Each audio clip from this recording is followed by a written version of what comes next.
পৃথিবীর ইতিহাসে এত নিষ্ঠুর মনের স্বৈর শাসক আমরা দেখিনি। আমি স্ক্যানে শুনেছি পার্লামেন্টে তিনি এই ভাষণটাই দিয়েছিলেন যে সে রক্ত তো নয়, ওটা লাল আলতা মাখায়া তারা দেখায়ছে যে সে এই দেখেন আমাদেরকে মেরে ফেলেছে। স্বাধীনতার সময় যে আমরা অবস্থা আমরা দেখেছি যে মিলিটারিতে অত্যাচার, ধর্ষণ এবং আগুনে ঘরবাড়ি পুরানো, এইখানে শুধু রয়েছে সেটা নেই, ঘরবাড়ি পুরানটা শুধু নাই, আর যেভাবে মানুষকে ধরে নিয়ে সে ছোটো ছোটো ঘরের মধ্যে বন্দি করে রাখছে এবং সে মানুষ মেরে ফেলেছে, গুলি করেছে, প্রতিবাদ করেছে। মানে আমি নিজে একজন লোক অনুসারে আমরা বলেছে যে কোনো কথা বলতে পারেনি, মানুষকে ধরে তো নিয়েছে, ছেলেকে না পাইলে তার ছেলের তার বোন জামাইরে ধরে নিয়েছে, বোন জামাইরে ধরে না পারলে তার বউরে পর্যন্ত নিয়ে এরা অপকর্ম করেছে।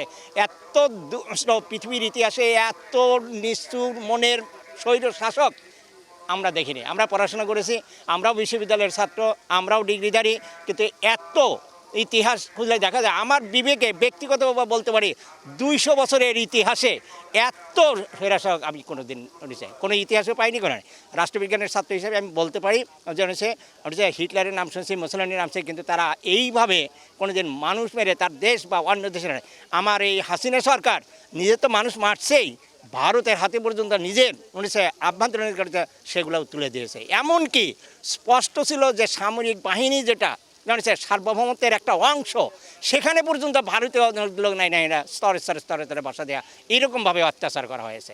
বিডিআর হত্যাকাণ্ডে সেখানে একটার পর একটা হিন্দি ভাষায় কথা বলেছে, পর্যায়ক্রমে এটি করেছে, সেটাও চোখে দেখেছি।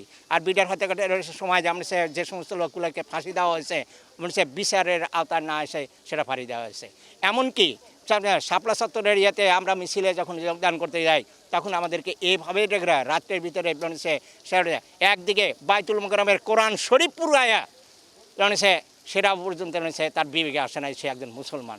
তারপরে সে পার্লামেন্টে তিনি ভাষণ দিলেন, আমি স্ক্যানে শুনেছি পার্লামেন্টে তিনি এই ভাষণটাই দিয়েছিলেন যে সে রক্ত তো নয়, ওটা লাল আলতা মাখায়া তারা দেখায়ছে যে সে এই দেখেন আমাদেরকে মেরে ফেলেছে।